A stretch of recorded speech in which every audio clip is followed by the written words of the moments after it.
제가 전에 여기에서 설교했을 때 설교하고 나서 이은호 목사님이 그런 얘기 하셨어요. 오늘 찬양인도 하신 목사님이 제 설교는 기도원 스타일이 아니라고. 예, 기도원 스타일 설교가 뭔지 저도 이제 알고 있습니다. 왜냐면 기도원을 저도 많이 다녀봤기 때문에. 근데 저는 제 스타일이죠 뭐. 근데 이런 거예요. 여러분, 언발에 오줌 넣기 이런 거 아세요? 언발에 오줌 넣는다. 이게 뭐냐면 겨울철에 발이 너무 추워가지고 동상 걸릴 것 같이 추운 거예요.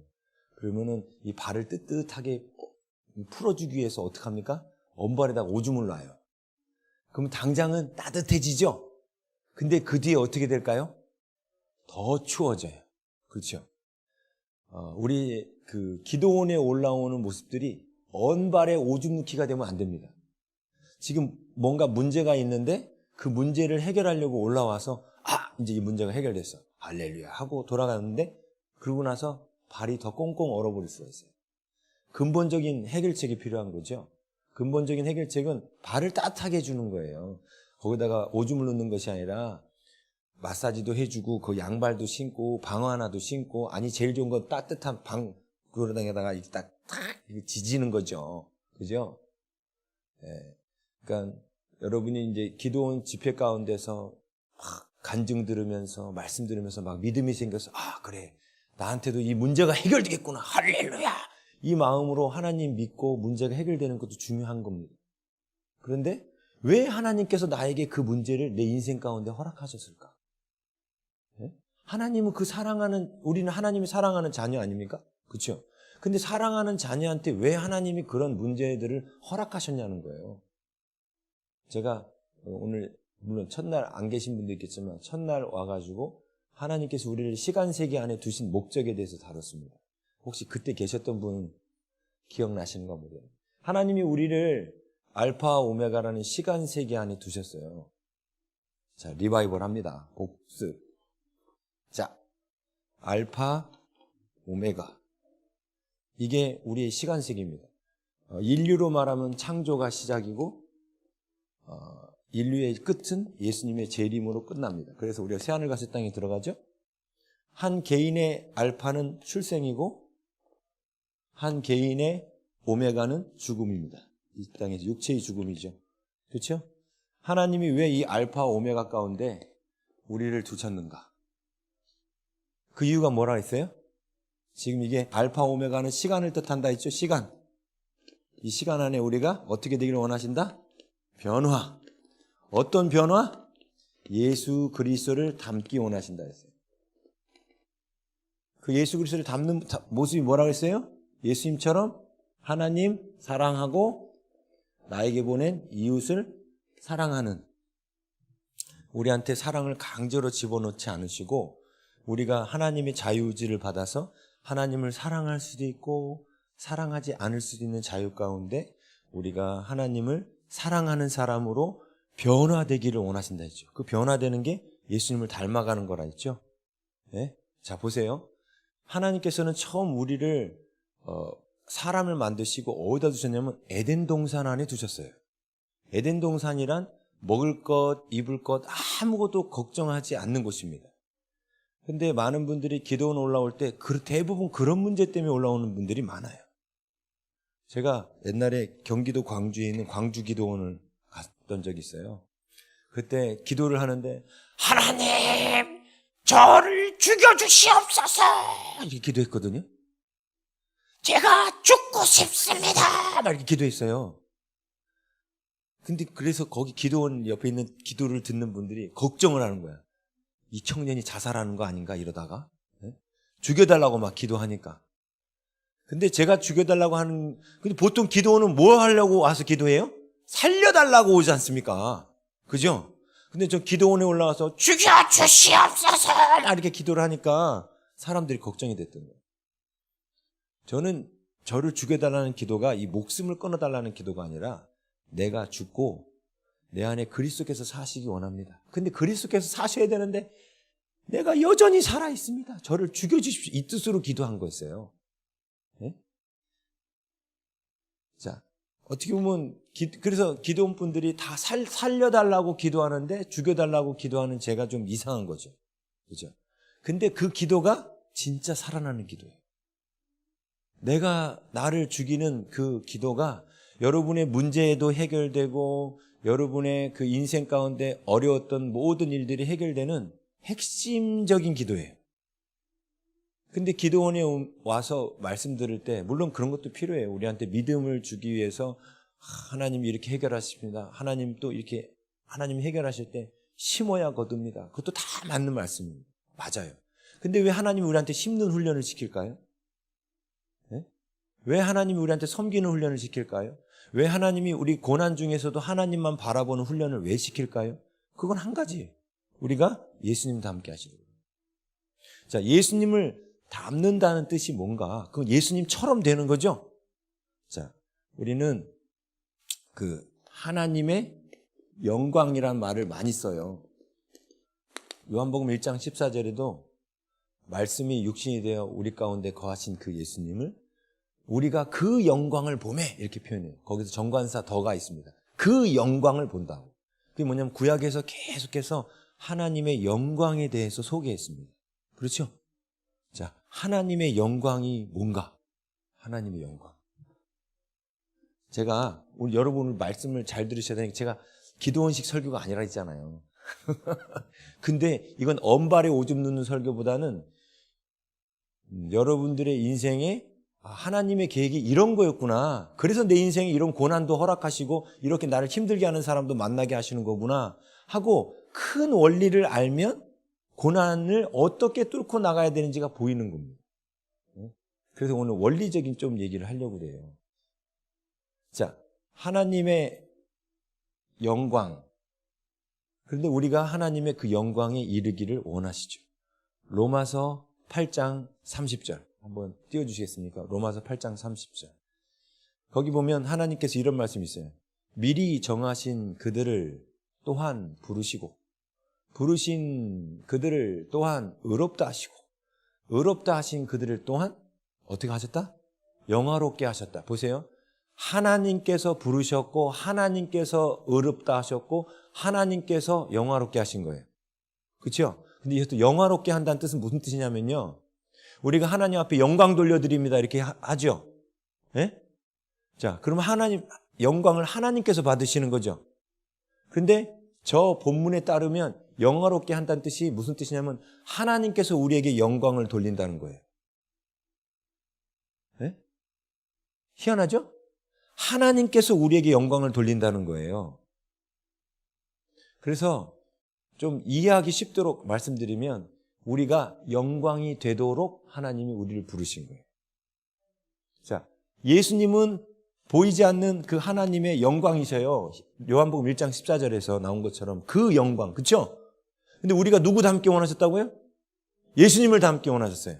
그럼 우리가 뭐가 되는 거예요? 하나님의 그 영광이 되는 거예요. 그래서 바울은 하나님께서 우리를 영광되게 하셨다. 그러니까 영화롭게 하셨다는 게 우리가 하나님을 영화롭게 합니다. 이렇게 말을 하지 않습니까? 하나님께 영광 돌려드립니다. 그래가지고 우리가 하나님께 쓰는 표현을 하나님께서 우리에게 그렇게 쓰고 계신다니까요. 그래서 그냥 알아듣기 쉽게 말하면 하나님은 우리가 영광이 되게 하도록 계획하셨다는 거예요. 하나님의 영광. 근데 이 하나님의 영광이라는 뜻이 뭔가? 예수님은 바로 하나님의 영광이세요. 그 영광이 육체로 오신 분이죠. 그 영광은 무엇인가? 우리는 이거를 이렇게 배웠어요. 뭐냐면 하나는 공유적 속성, 공유적 속성. 하나는 비공유적 속성. 이게 이제 교리에서 가르쳐 주는 게 뭐냐면 하나님과 사람이 다 갖고 있는 거, 그다음에 하나님만 갖고 계신 거, 뭐 이런 거예요. 근데 이거 간단하게 말하면 공유적 속성이란 성품을 말하는 겁니다. 뭐 성실성, 사랑, 인내 뭐 이런 성품이에요. 반면에 비공유적 속성이란 뭐냐면 하나님의 능력을 말하는 거예요. 그렇죠? 예?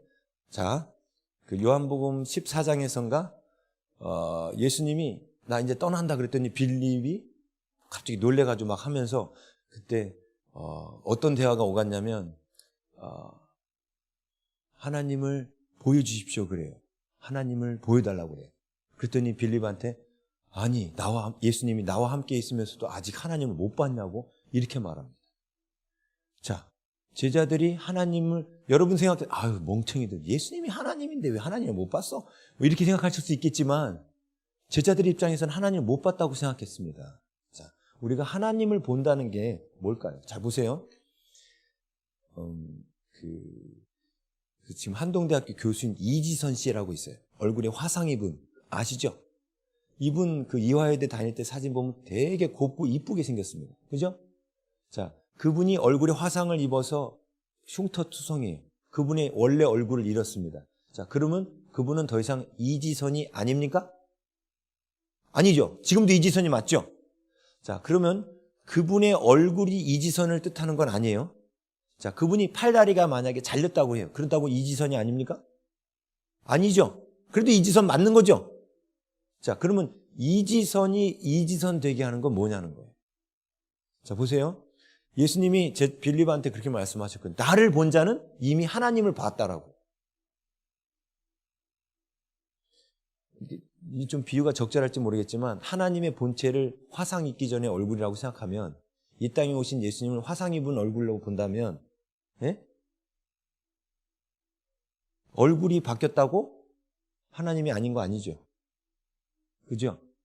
그러면 하나님의 본체를 본 거예요. 근데 하나님을 봤다는 게 무슨 뜻이냐면 그분의 성품과 그분의 능력을 본 거예요. 그게 하나님의 영광입니다. 그렇죠? 하나님이 우리를 향해서 어떤 계획을 갖고 계셔요? 우리가 하나님의 영광에 이르기를 원하셔요. 그래서 우리가 하나님의 그 큰 성품인 그 사랑에 이르기를 원하시죠. 근데 하나님은 우리에게 성품만 주길 원하지 않으세요. 여러분이 자녀를 낳았는데 야, 넌 내 자녀잖아. 그러니까 너가 내 자녀라는 티를 내야 되지 않겠어? 아빠는 손가락이 10개지만 넌 9개. 이랬으면 좋을까요? 세상에 그런 부모 있습니까? 내가 갖고 있는 거 다 줬으면 좋지 나보다 모질라면 절대 안 돼. 그렇죠? 사랑의 하나님이 우리를 창조하시면서 우리를 사랑하셨다고 했지 않습니까? 우리를 자녀라고 그랬죠. 하나님이 갖고 있는 엄청난 영광 가운데 너희들은 조금만 갖고 있어요. 안 돼. 이러실 분일까요? 아버지의 마음이라면? 그렇지 않죠. 어떤 마음이어야 돼요? 다 주고 싶겠죠? 네, 다 주고 싶은 거예요. 그런데 하나님은 우리에게 먼저 성품부터 이루어지길 원하셔요. 성품이 안 이루어졌는데 능력을 주면 난리 나거든요. 아이가 아직 5살 어린데 얘한테 아주 날카로운 칼을 준다거나 포르쉐 자동차를 사줬다고 해봐요. 어떻게 될까요? 죽으란 얘기죠. 아이 보고. 이게 성품이, 우리가 성숙되지 않았는데 하나님이 능력을 주시면 오히려 그 능력이 독이 돼버립니다. 그렇죠? 이렇게 하나님 말씀을 전한다고 하는 분들 가운데 말씀보다는 이렇게 능력 행하는 분들이 많아요. 그렇죠? 근데 그 능력 행하는 분들의 이렇게 그러니까 아주 인격적이고 하나님 말씀하는 성품도 좋고 그런 분들도 있는 반면에 능력 전하는 분들의 성품이 엉망인 분들이 있어요. 그죠? 그런 분들 성품 당장 그 현재의 성품 갖고는 평가할 수 없겠지만 예수 그리스도의 거룩하신 인격을 안 닮아가고 그 능력만 강해버리면 어떻게 될까요? 독입니다. 독. 그래서 예수님이 이런 말씀하시죠. 마태복음 7장에 예수 이름으로 병 고치고 예수 이름으로 귀신 내쫓고 예수 이름으로 선지자 노릇했는데 나는 너를 모른다. 분명히 예수 이름으로 병을 고쳤어요. 엄청나게 막 안진병이 일어나고 죽은 자가 벌떡벌떡 일어났어요. 근데 주님이 뭐라고 그래요? 나는 너를 모른다. 왜 그럴까요? 하나님의 성품 가운데 능력은 하나님께서 일부 나눠주신 거예요. 그렇죠? 근데 그 안에 뭐가 없어요? 그래서 핵심은 뭐예요? 성품이에요. 그래서 요한일서에 하나님은 무엇이다? 사랑이시다. 하나님은 능력이시다라고 표현하지 않고 하나님을 요한은 그렇게 정했어요. 하나님은 사랑이시다. 그런데 사랑이 생기고 성품이 주어지면 능력은 저절로 따라옵니다. 보세요. 여러분의 삶에 어려운 문제가 해결되는 게 능력이 필요한 거지 않습니까? 그렇죠? 능력이 필요한 거잖아요. 근데 뭐가 해결되면? 성품이 해결되면 능력은 저절로 온다는 거예요. 이해되시죠? 제가 오늘 그래서 여러분한테 성품 얘기를 하는 거예요. 그러니까 근본적으로 언발에 오줌 넣기를 하는 게 아니고 지금 능력 갖다가 뭘 하는 게 아니고 지금 중요한 거는 내 안에 하나님의 계획인 그 성품이 이루어지는 그 원리를 깨닫는 게 훨씬 더 중요하다는 겁니다. 그렇죠? 오늘 말씀 잘 들어야겠죠? 네, 맞아요. 이 서론이 길죠? 네. 자, 그런데 이 시간 세계 동안에 우리가 변화되는데 한 사람의 인생이 출생부터 죽음이라는 한 주기가 있어요. 자, 히브리 사람들의 시간관은 주기성을 갖고 있다고 말씀드렸어요. 이게 뭔 얘기냐면 저녁이 되고 아침이 되니 이는 첫째 날이니라. 저녁이 되고 아침이 되니 이는 둘째 날이니라. 우리 이 천지만물 하나님이 창조하신 천지만물 가운데 돌아가는 주기가 제일 작은 주기가 뭡니까? 우리가 눈으로 볼 때, 시계로 보는 거 말고 우리가 눈으로 느낄 수 있는 제일 작은 주기가 1일이에요. 1일. 하루죠. 하루는 밤과 낮이 계속 이 주기가 빙글빙글 돕니다. 그죠? 그 다음으로 우리가 느낄 수 있는 두 번째 주기가 뭘까요? 예? 예? 뭐라고요? 계절? 계절보다 더 빨리 느낄 수 있는 게 있어요. 예? 한 달. 이거 뭐 보고 느낄 수 있어요? 달 보면 느끼잖아요. 달이 꽉 찼다가 줄어들었다가 꽉 찼다가 줄어들었다가 이게 며칠 만에 반복하냐면 30일 주기로 반복됩니다. 그렇죠? 주기가 반복되잖아요. 또 반복되는 그 마지막 단위예요. 여기 사실 이게. 우리가 눈으로 느낄 수 있는 마지막 주기. 뭐죠? 계절. 계절을 한마디로 말하면 1년이에요. 이게 바로 한 달에 12번. 그죠? 이게 반복되죠? 예? 또 반복되는 거 있어요? 없어요. 우리가 성경에서 나온 거는 1일이 반복되고 한 달이 반복되고 1년이 반복돼요. 그래서 히브리 사람들은 1년의 반복을 어떻게 표현한다 했어요? 가을, 겨울, 봄, 여름 이렇게 말한다 했죠? 우리나라 사람은 봄이 출발이지만 히브리 사람은 가을이 출발이에요. 그리고 정확하게 말하면 가을이란 단어도 성경에 없다고 그랬죠?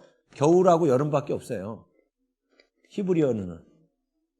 현대 히브리어만 가을과 봄이란 단어가 들어갔고 성경에는 가을이랑 봄이란 단어가 없습니다. 그냥 겨울과 여름밖에 없습니다. 자, 밤과 낮밖에 없듯이 겨울과 여름밖에 없습니다. 네? 자, 그런데 이게 주기를 갖고 계속 반복하죠. 근데 우리는 여기에 한 가지 주기가 더 추가된 게 있습니다. 뭘까요? 우리가 이제 달력 보면 나오는 주기.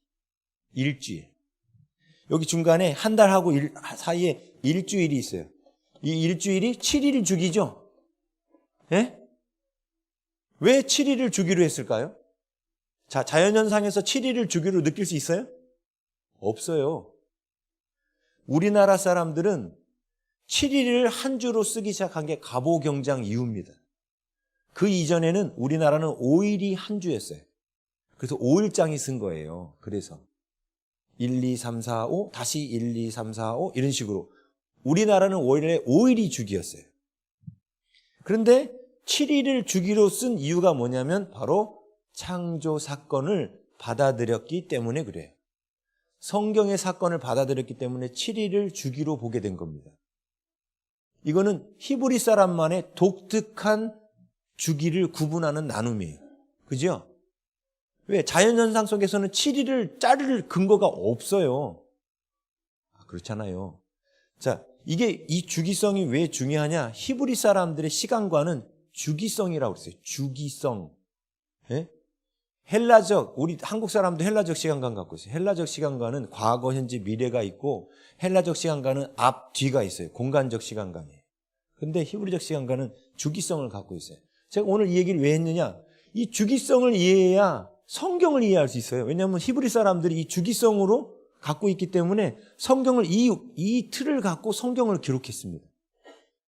오늘 우리 히브리서 1장에 보면 그 안식에 들어가기를 힘쓰라 하는 말이 나와요.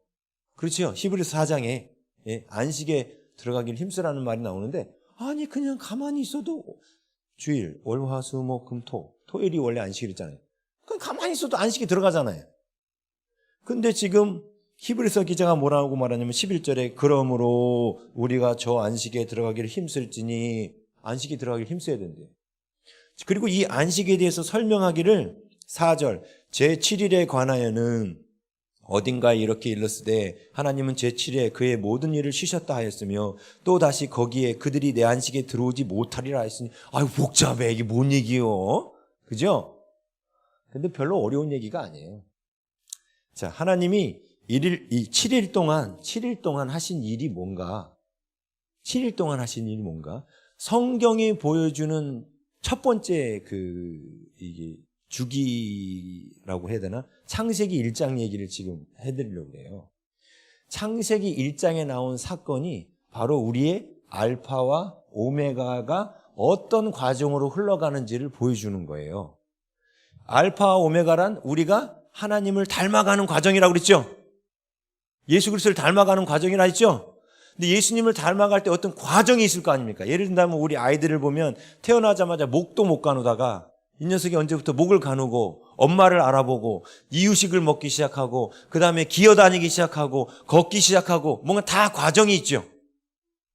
사람도 커가면서 성숙해가는 과정이 있어요. 그런 것처럼 하나님께서도 우리가 예수 그리스도를 닮아가는 과정을 두셨습니다. 그래서 그 과정에 맞추어서 하나님이 우리에게 요구하시는 삶이 있다는 거예요. 예를 든다면 아기들 생각해 보세요. 아기들은 엄마가 응애 울면은 엄마가 바로 와서 반응해주고 뭔가 챙겨주죠. 아기들은 그래야 되지 않습니까? 신앙적으로도 아기인 사람은 하나님이 어떻게 하시느냐? 응애 울고 기도하면 바로바로 와서 응답하시고 들어주세요. 반면에 30살 먹은 애가 엄마 이렇게 하면 엄마가 어떻게 할까요? 얘라 이놈아 네가 지금 그럴 나이냐 그러겠죠? 그러지 않아요? 30살짜리에게는 30살짜리 삶을 요구하는 거예요. 여러분 어떤 분이 제가 제일 많이 듣던 질문이 그거였습니다. 목사님 옛날에는 하나님이 제 기도를 그렇게 응답을 잘 하시더니 기도만 왔다 가면 다 응답됐거든요. 근데 언제부터 응답이 안 됩니다. 그러면 사람들이 또 뭐라는 줄 알아요? 기도원 가서 용한 분들 만나면 신학하라는 뜻이야. 그래서 하나님 다 막으셨어. 신학 갈 때까지 안 풀려. 이렇게 말하거든요.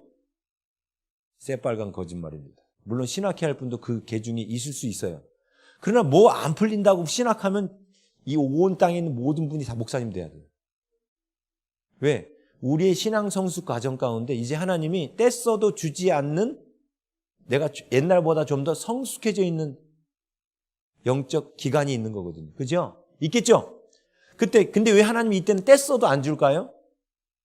지금 너는 그걸 받으려고 기도할 때가 아니야. 지금 너가 구해야 할 것은 다른 거야. 이 말씀 하시는 거예요, 지금.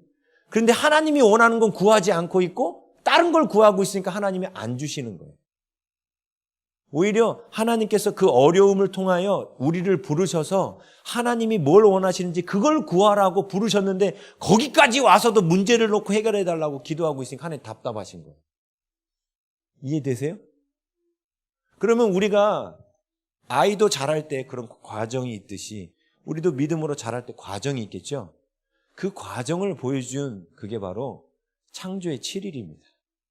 그래서 이 창조의 7일을 갖고 이 7일이라는 이 주기 이야기가 출애굽에서 가나안 정복에도 나오고 여호수아가 말한 가나안 정복에도 나오고 다윗도 이 안식일에 대해서 얘기하고 있고 히브리서 기자도 이 안식에 대해서 얘기하고 있어요. 자, 이게 뭔 얘기냐? 저를 보십시오. 이제 주기성으로 성경을 이해하는 게 왜 중요한지 이제 말씀드렸으니까 잘 보세요. 자, 하나님이 태초에 창세기 1장으로 가보면 태초에 천지를 창조하셨죠. 하늘들과 땅을 창조하셨다라고 나와요. 그렇죠? 근데 1장 2절에 뭐라고 나오냐면 그 땅이 어떻다?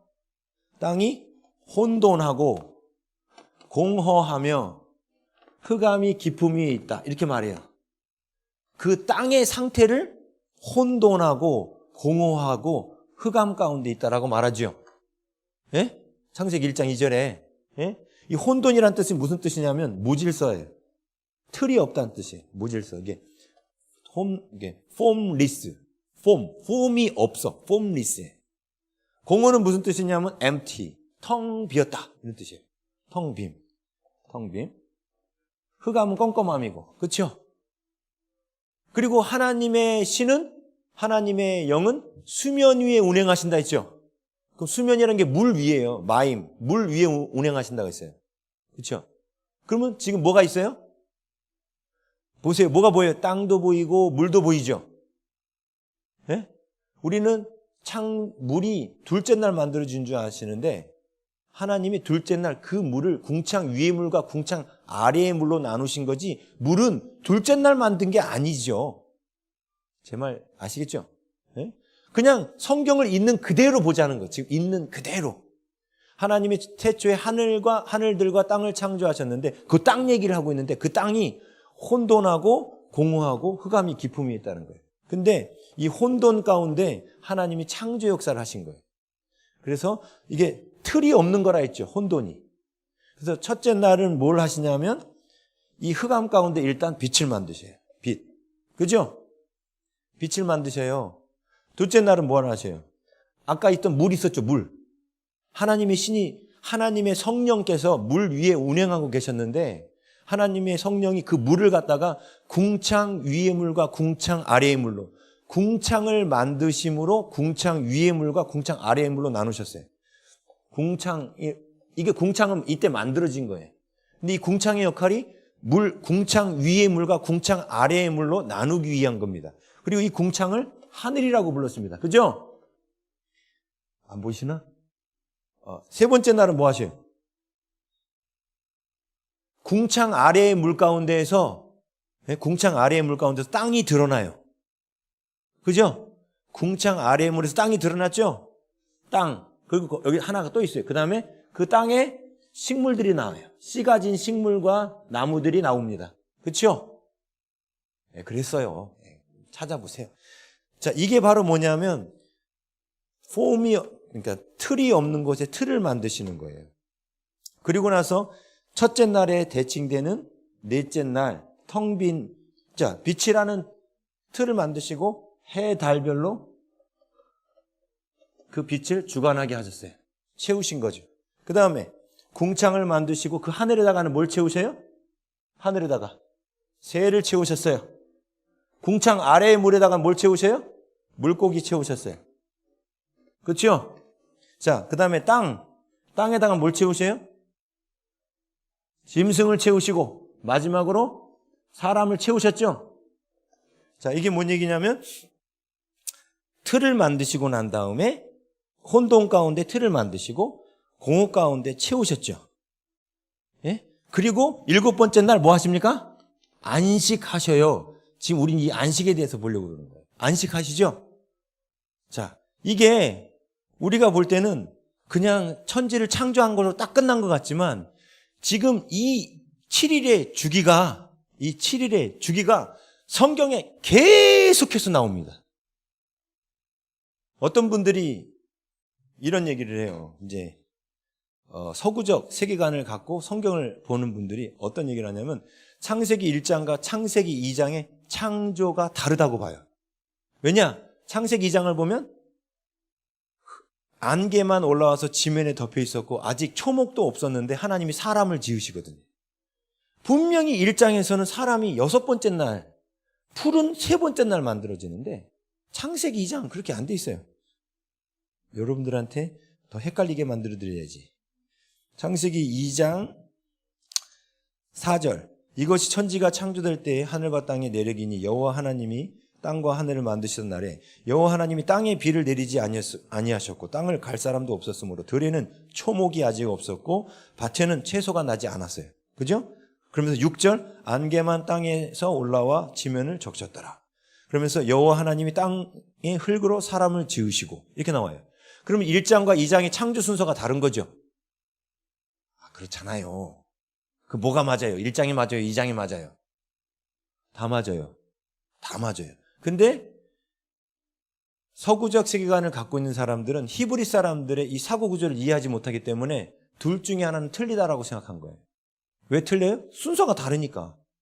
틀리다고 생각한 거예요. 그런데 히브리적 관점으로 보면 두 개가 틀리지 않습니다.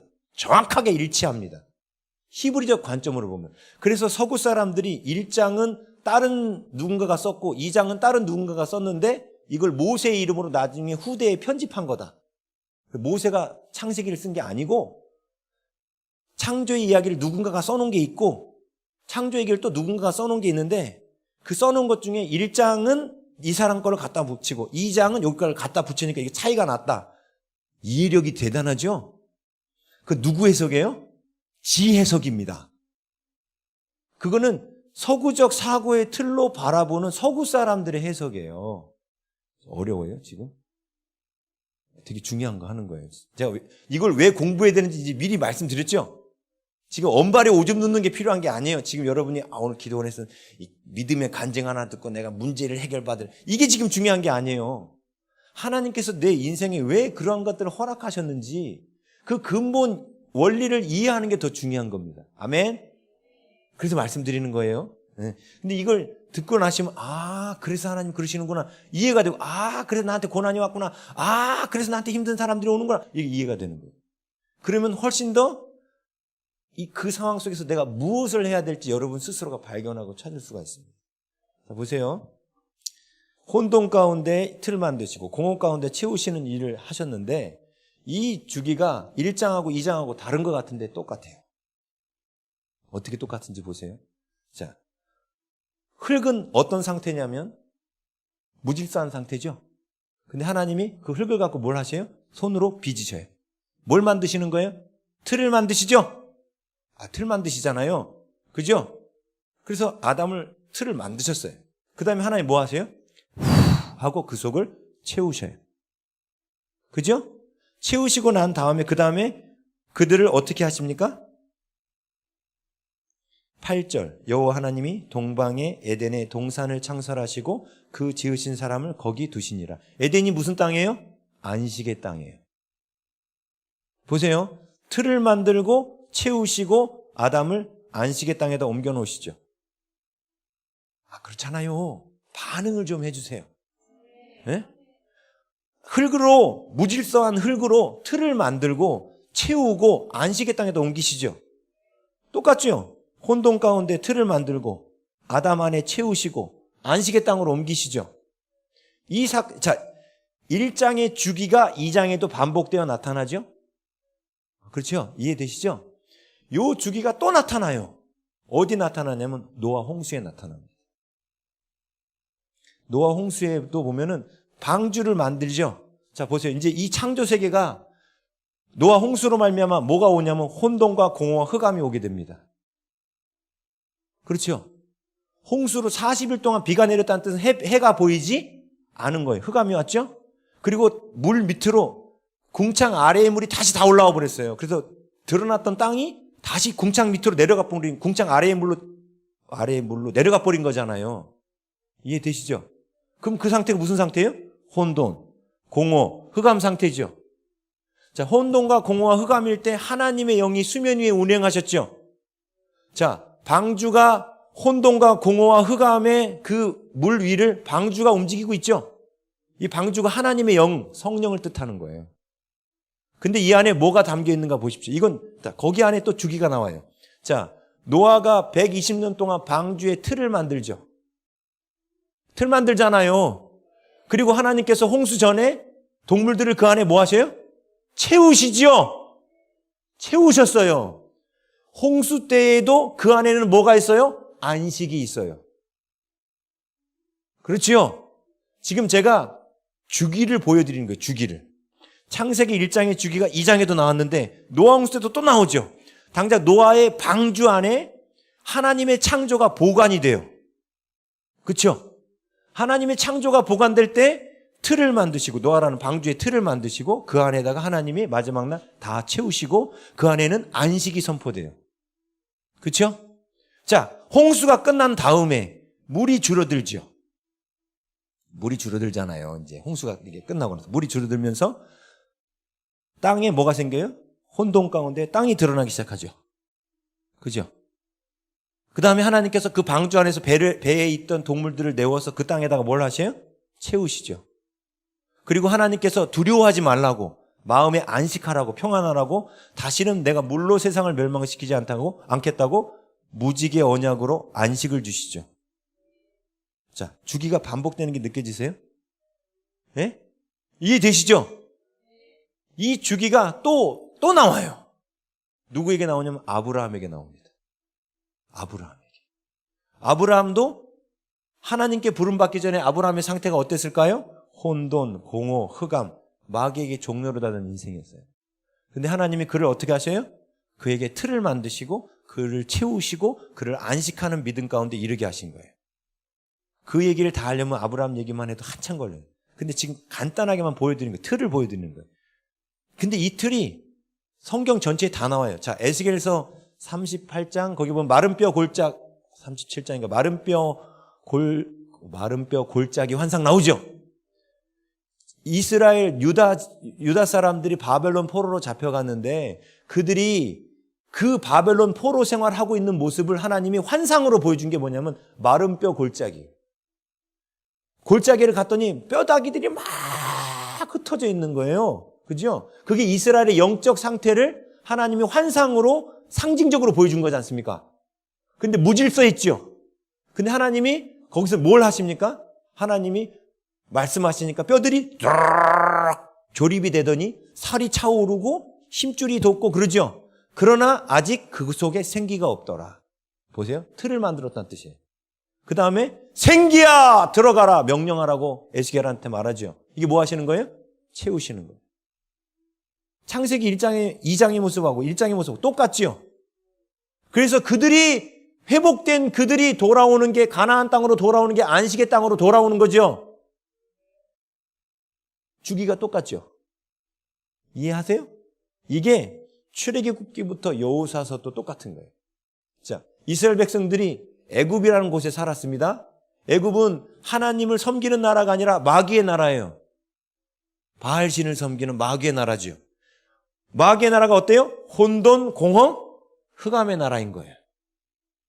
그래서 하나님께서 이스라엘 백성 애굽에서 건져내실 때 애굽이라는 나라가 흑암의 나라라는 걸 보여주려고 9번째 재앙이 무슨 재앙이었습니까? 흑암 재앙이었어요. 흑암 재앙이었죠? 근데 그 가운데 어디에만 빛을 비추세요? 이스라엘 땅에만 빛을 비추세요. 고센 땅에만. 그랬죠? 그리고 그들을 불러내셔요. 그리고 광야로 들어가게 하십니다. 그럼 광야에서 하나님 뭘 하실까요? 틀을 만들고 채우시겠죠. 그 다음에 하나님 어디로 인도하세요? 가나안이라는 안식의 땅으로 인도하시는 거예요. 자, 계속 주기가 반복되고 있죠. 그러면 창세기 1장에 나온 이 주기가 출애굽 구원 여정에도 나오고 이게 아브라함 이야기에도 나오고 다 나와요. 그러면 지금 이 주기가 뭘 보여주는 거냐면 우리가 하나님의 사람으로 온전해지는 과정을 보여주고 있는 게 맞지요. 이해되시죠? 네. 그래서 내가 지금 혼돈과 공허와 흑암의 땅에 있는 믿음인가? 내가 지금 틀을 만들어가고 있는 믿음인가? 하나님 내 안에 채우시는 믿음인가? 내가 지금 안식 가운데 들어가 있는 믿음인가? 이걸 점검해야 되는 겁니다. 각 믿음의 상태에 따라서 하나님이 나에게 요구하시는 게 다르다는 거예요. 이해되시죠? 네? 그래서 이제 언발에 오줌 넣는 게 중요한 게 아니에요. 지금 문제가 해결되는 게 중요한 게 아니라 하나님께서 지금 현재 나에게 원하시는 나를 향한 하나님의 그 뜻을 깨닫고 그 뜻에 반응하여 순종하는 게 중요한 겁니다. 이제 이해되시죠? 자, 이거를 그 7일간 있었던 이 일이 제가 이제 뻥치는 게 아니라는 걸 보여드릴게요. 자, 에레미야 4장 23절에서 26절입니다. 자막 띄워줄 테니까 보세요. 에레미야 4장 23절에서 27절 보세요. 보라, 내가 땅을 본즉, 에레미야가 지금 유다 땅을 바라보고 있는 거예요. 그렇죠? 땅이 어떻대요? 혼돈하고 공허하며 하늘에는 자, 이게 창세기 1장 2절의 모습이죠. 그 다음에 2절, 그 다음 내가 산들을 본즉 다 진동하며 작은 산들도 요동하며 그 다음 내가 본즉 사람이 없으며 공중의 새가 다 날아갔으며 이게 무슨 상태예요? 창조 이전의 상태죠. 하나님이 틀과 채우시는 이전 상태가 혼돈, 공허, 흑암 창세기 1장 2절의 상태라고 에레미야가 말하고 있죠. 유다 땅이 왜 그렇게 된 거예요? 안식의 땅에서 하나님 앞에 범죄하고 우상숭배하면서 마귀의 종노릇하니까 그들 가운데 다시 혼돈이 오고 공허가 오고 흑암이 온 겁니다. 이해되시죠? 이게 에레미야서만 나오는 게 아니에요. 성경에 엄청나게 나옵니다. 마태복음 4장 16절 17절. 마태복음 4장 16절 17절. 자, 흑암에 앉은 백성이 큰 빛을 보았고 말하죠. 흑암에 앉은 백성이라는 게 혼돈과 공허와 흑암의 사람들이에요. 지금 예수님께서 복음 들고 나가시는 사건을 뭘로 표현해요? 흑암 가운데 있는 자들에게 뭘 비추시는 사건으로? 빛을 비추신 사건. 그래서 사망의 땅과 그늘에 앉은 자들에게 빛이 비쳤다. 사망의 땅이라는 게 바로 혼돈, 공허, 흑암의 땅이죠. 보세요. 유다 백성이 바벨론의 포로로 잡혀가서 바벨론의 포로 생활하면서 마귀에게 종노릇할 때도 혼돈, 공허, 흑암. 예? 애굽에서 종살이하는 모습도 혼돈, 공허, 흑암. 가나안 땅에 비록 들어왔지만 하나님 말씀에 불순종하고 마귀 아래서 마귀에게 순종하고 있을 때도 혼돈, 공허, 흑암 이렇게 말하죠. 똑같잖아요. 근데 우리가 혼돈, 공허, 흑암에 있으면 되는 게 아니죠. 하나님 우리에게 뭘 원하세요? 혼돈 가운데 틀을 만들기 원하시고 만들어진 틀 안에 하나님이 원하시는 것들로 채우기를 원하시는 거예요. 제가 우리의 신앙 성장 과정을 아주 간단하게 창세기 1장 갖고 말씀드린 거예요. 그래서 우리의 궁극적인 목적은 뭡니까? 안식에 들어가는 거예요. 안식에. 예? 그래서 요 내용을 딱 이제 이해하시고 그러면 다윗이란 한 개인도 혼돈, 공허, 흑암이란 단계가 있었겠죠. 그렇죠. 있었겠죠. 또 그에게 하나님이 틀을 만드시는 때가 있었겠죠. 그에게 하나님이 채우시는 시간이 있었겠죠. 그렇죠? 그리고 그에게 안식을 주는 때가 있었겠죠. 예, 다윗이 안식을 얻은 때가 바로 왕이 된 때예요. 30세. 그리고 안식 얻기 전까지 그는 광야에서 틀을 만들고 채우는 하나님의 역사를 했습니다. 이게 모든 사람한테 다 동일하다는 거예요. 이게 성경에서, 이게 히브리 사람들이 이해하는 주기적 구조예요. 그런데 또 재밌는 것은 이런, 이거를 이제, 알파 오메가를 이제 바꿔서 그려볼게요. 하나님은 우리가 이 기간 동안에 변화되기 원하신다 했잖아요. 그렇죠? 변화되기 원하세요. 그 변화되는 과정이 우리가 죽음 이후에 새 하늘과 새 땅은 영원한 안식이에요. 그렇죠? 하나님 우리의 이 안식 가운데 이르기를 원하셔요. 그래서 우리를 바울이 로마서 8장 3절에 말한 것처럼 창세전에 택한 우리를 부르셔요. 그 부르심의 단계가 있겠죠. 이 부르실 때는 우리가 당연히 혼돈과 공허와 흑암 가운데 있겠죠. 그러지 않아요? 왜? 하나님을 안 믿고 있으니까, 예수님을 믿지 않고 있으니까 당연히 부르셔야 되는 단계잖아요. 예? 그럼 이때가 우리가 흑암 가운데 있단 말입니다. 그래서 바울이 고린도 후서 4장 16절, 4장 6절인가 16절인가 또 헷갈리네요. 죄송해요. 고린도 후서 4장 16절일 거예요. 아닌데. 4장 6절입니다. 죄송합니다. 4장 6절. 네, 함께 읽어볼까요? 어두운 데에 빛이 비치라 말씀하셨던. 이게 뭐냐면 창세기 1장 3절에 나온 빛이 있으라 그거예요. 말씀하셨던 그 하나님께서 예수 그리스도의 얼굴에 있는 하나님의 영광을 아는 빛. 이게 바로 예수님이 아까 마태복음에서도 사역 시작하실 때 흑암 중에 있는 자들에게 빛이 비추었도다 말씀하시죠. 예?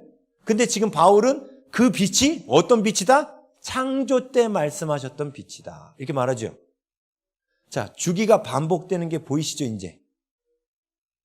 이제 이해되시죠? 성경 어렵게 쓰이지 않았어요. 이 히브리 사람들이 이 틀을 몰라, 사고의 틀을 몰라서 그런 거예요. 그래서 어두운 데에 빛이 비치라 말씀하셨던 그 하나님께서 예수 그리스도의 얼굴에 있는 하나님의 영광을 아는 빛을 우리 마음, 하나님의 영광, 우리가 궁극적으로 이 안식의 땅에서 뭘 얻고자 한다고요? 하나님의 영광. 이 하나님의 영광에 이룰 수 있도록 빛을 비추신 거예요. 빛이 있어야 여기까지 올 거 아닙니까? 그렇죠? 우리의 목적은 뭐예요? 하나님의 영광에 이르는 거예요. 하나님의 성품, 하나님의 능력을 받는 게 하나님이 우리에게 갖고 계신 기대입니다. 그렇지요? 그래서 어떤 분은 이렇게 얘기해요. 그 능력은 하나님만 갖고 계신 거고 인간들은 그냥 인간으로 사는 겁니다. 하나님은 우리를 지으실 때 흙으로 지으셨어요. 동물도 흙으로 지으셨고. 근데 우리 인간은 흙으로 살지 하나님의 영광으로 살지를 우리가 선택하는 거예요. 우리가 선택하는 거예요. 흙으로 사는 본능으로 사는 삶이 있고 하나님의 영을 따라 하나님의 영광에 이르는 삶이 있는 것뿐입니다. 근데 지금 하나님을 알지 못하는 혼돈과 공허, 흑암 가운데 있는 사람들 다 어떻게 사는 거예요? 흙으로 사는 거예요. 흙의 본능으로 사는 거예요. 흙이에요. 그래서 그들은 그냥 아직 틀이 만들어지지 않은 흙이에요. 예수님을 믿지 않는 사람들은. 이해되시죠 이제? 네? 그래서 제가 찾아드리면 많아요. 이 구조가. 갈라디아서도 보면은 아브라함 얘기가 나오는데 아브라함의 그 둘째 아내가 하갈이잖아요. 하갈은 신의 산은 종을 낳은 자니면서 하갈 얘기예요. 신의 산하고 하갈을 갖다 붙이고 새 예루살렘과 사라를 갖다 붙여요. 갈라디아서에서 그런 말씀이 나와요. 그것도 다 이 주기성으로 보면 어떻게 하갈하고 신의 산하고 같고 사라하고 새 예루살렘하고 같지? 이것도 주기성으로 보면 딱 맞아 떨어지는 거예요. 이게. 자, 혼돈, 공허, 흑암 가운데 하나님께서 뭘 하셨느냐? 자, 우리를 여기서 혼돈과 공허의 세상에서 불러내셨죠? 예? 자, 우리 얘기를 해보자고요. 우리 얘기. 자, 혼돈과 공허, 흑암 가운데서 하나님 우리를 부르셨어요. 부르시면서 우리에게 뭘 하냐면 바울은 의롭다 하셨다고 나와요. 의롭다 하신다는 게 무슨 뜻이에요? 죄사함 받는 거예요. 죄사함의 세례가 일어나요. 그렇죠? 이게 성령으로 거듭나는 겁니다. 성령으로 거듭나는 거예요. 근데 죄사함은 언제 일어나느냐? 이 빛은 여기서 비추기 시작한 거예요, 사실은. 빛이 비추면 내 안에 있는 죄가 보이죠? 우리가 언제 예수님을 구주로 영접합니까? 진짜로 성령으로 언제 거듭납니까? 내 죄를 인정하고 깨달았을 때. 그 죄에 대해서 하나님께서 깨닫게 하시고 내가 이 죄 때문에 마땅히 지옥 갈 자구나. 근데 그 죄로부터 나를 건지신 하나님이 믿어지는 거예요. 근데 보세요. 왜 부르심의 단계에 있을 때 사람들은 그렇게 복음을 전해도 받아들이지 않는가? 그 이유는 빛이 비추지 않으니까 자기가 죄인인 거를 모르는 거예요. 나만큼만 살아보라고 그래. 난 법 없이도 살 자야. 이런 분들이 예수님 더 잘 안 믿어요. 그렇죠? 근데 빛이 비추면 그런 분들도 자기가 죄인인 걸 알게 돼요. 그리고 자기가 십자가가 필요한 사람이란 걸 알게 됩니다. 그래서 빛이 비춰야 돼요. 그래서 그 빛이 비춰서 내가 죄인됨을 깨달은 사람이 죄사함의 세례를 받는 겁니다. 이 죄사함의 세례를 받는 이 단계가 사실은 홍해를 건너는 단계예요. 홍해. 이게. 많은 분들, 특별히 교리를 배운 분들이 잘못 알고 있는 것 가운데 가장 큰 문제가 뭐냐면 이 죄사함의 세례와 성령 세례를 구분하지 못한다는 거예요. 성령 세례.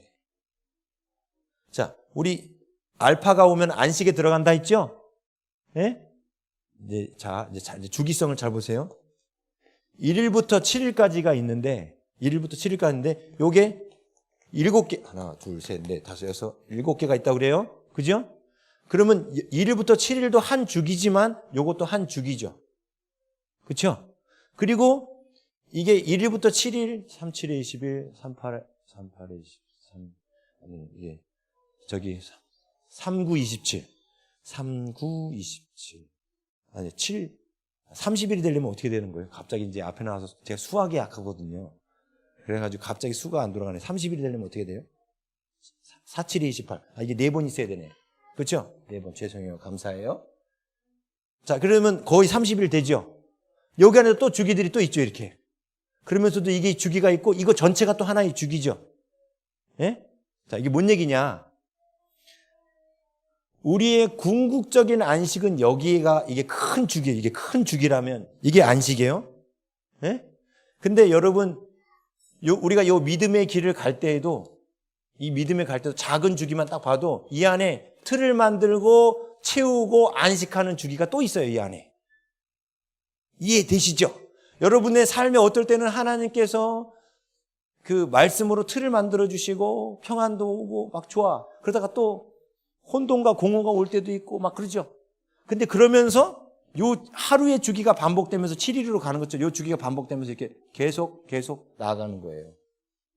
그러나 계속 나아가되 큰 틀의 주기가 있는 거예요. 큰 틀의 주기. 아, 주님. 제가 너무 많은 말을 한꺼번에 하면 더 헷갈리실 것 같네요. 보세요. 죄사함의 세례 단계가 있고 성령 세례 단계가 있어요. 여기 성령 세례라고 표현할게요. 여기를. 성령 세례 단계가 있고 그 다음에 안식의 단계가 있어요. 이 안식이 이 땅에서의 안식이 있고 새하늘과 새 땅에서의 안식은 큰 주기가 끝나는 안식이에요. 이해되시죠 이제? 새하늘과 새 땅의 안식은 큰 주기가 끝나 모두가 함께 들어가는 안식이고 내 개인의 안식은 또 따로 있겠죠. 네? 내 개인의 안식이 있어요. 이 개인의 안식이라는 게 꼴까닥 숨이 끊어져 죽었다는 뜻이 아니라 내 신앙의 완성. 하나님이 나에게 원하는 신앙의 안식이 있단 말입니다. 그 안식의 단계가 있는데 성령 세례는 바로 이때 받는 거예요. 이때. 사람들이 성령 세례를 다 뭐라고 생각하냐면 방언 받는 거, 순복음에서는 방언 받으면 성령 세례라고 인정하고요. 장로교에서는 예수님을 구주로 영접할 때 성령 세례 받았다고 얘기하고요. 교단마다 다 다른 거 아시죠? 성령 세례의 기준이 다 달라요. 근데 그러면 뭐가 맞아요? 성경이 맞아요. 성경은 뭐라고 말해요? 그걸 들어야 돼요. 성경은 성령 세례를 단 한 번도 거듭남과 일치한 적이 없습니다.